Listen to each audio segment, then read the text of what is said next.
안녕하세요. 직업을 찾아준 남자 사주파랑 기파랑입니다.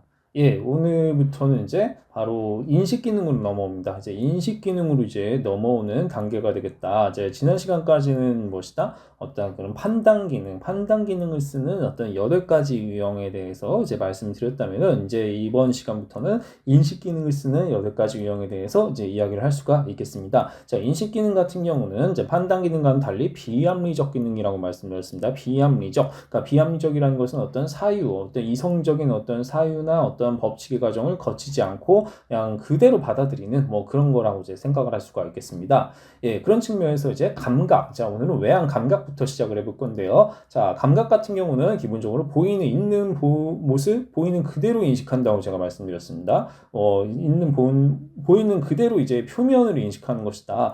그렇다면 이제 그것에 대해서 대극은 당연히 직관이 되겠죠. 양립 불가능한 것은 대극. 그러니까 외향 감각. 외향 감각이라는 것은요. 그러니까 외부 세계. 외향은 외부 세계잖아요. 외부 세계 그냥 눈에 보이는 그 표면을 있는 그대로 그냥 인식을 하는 겁니다. 있는 그대로 인식을 하는 것이다. 거기에는 어떤 주관이 없습니다. 그냥 보이는 그대로입니다. 그래서 가장 어떻게 보면 뭐 객관적이라고 또 볼 수가 있겠네요. 자, 그렇게 해서 받아들이는, 무엇이든지 받아들이는 타입이 되겠다. 보이는 현상 그 자체를 받아들이는 것입니다. 그렇다면은 이것의 대극은 내향 직관이 되겠죠. 왜냐하면 S의 반대는 N이고요. 외향의 반대는 내향이니까 내향 직관이 이들에게는 열등 기능이 되겠다. 주기능과 열등 기능은 무엇이다? 대극이라고 제가 말씀드렸죠. 그렇다면 여기에서 이제 두 개의 유형으로 이제 분화가 되는 이유는 무엇이다? 이제 여기 이제 주기능과 열등 기능에 이제 인식 기능이 왔으니까 부기능과 3차 기능에는 판단 기능이 와야겠죠. 판단 기능이 와야 되니까 판단 기능에 대해서도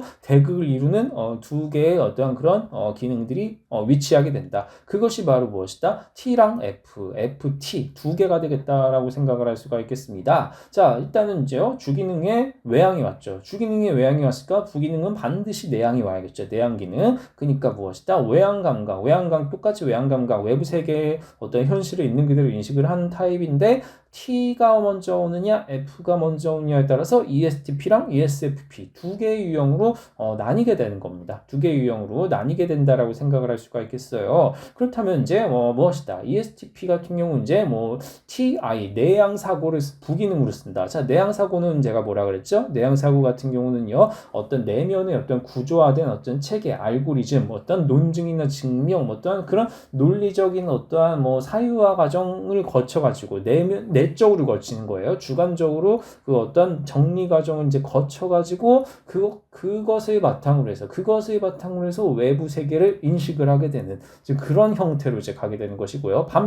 반면에 이제 내향 감정 같은 경우는요, 느끼는 거예요. 그러니까 내면의 어떤 개개인이 느낄 수 있는 어떤 깊은 의미의 감정, 그런 것들을 이제 느끼는 거죠. 그것을 느낀 것을 바탕으로 해서 외부 세계의 현실을 인식을 하게 되는 이제 그런 형태로 가게 된다. 이렇게 이제 볼 수가 있겠습니다. 그렇다면 이들에게 있어서 이제 열등기 등에 해당하는 내향직관은 어떤 약점이 될까요? 내향직관 같은 경우는요, 가장 있는 그대로 현실을 인식하지 못하는 거예요. 가장 인식하지 못하는 그런 기능에 해당하는 것이기 때문에 어떤 내면의 어떤 관념이나 생각, 아이디어, 어떤 이데올로기라든가, 그러니까 내적으로 어떤 사유하는 뭔가 그런 깊은 의미의 철학적인 그런 고민들 같은 것들 있죠. 나는 왜 사는가? 그러니까 어떤 그런 의미 있는 부분들에 대해서는 이제 전혀 관심이 없다는 거죠. 전혀 관심이 없고 그냥 눈에 보이는 것만을 쫓고 그 너머에 있는 어떠한 그 이면적인 의미를 통찰하지 못한다. 이런 것으로 이제 생각을 할 수가 있겠습니다. 따라서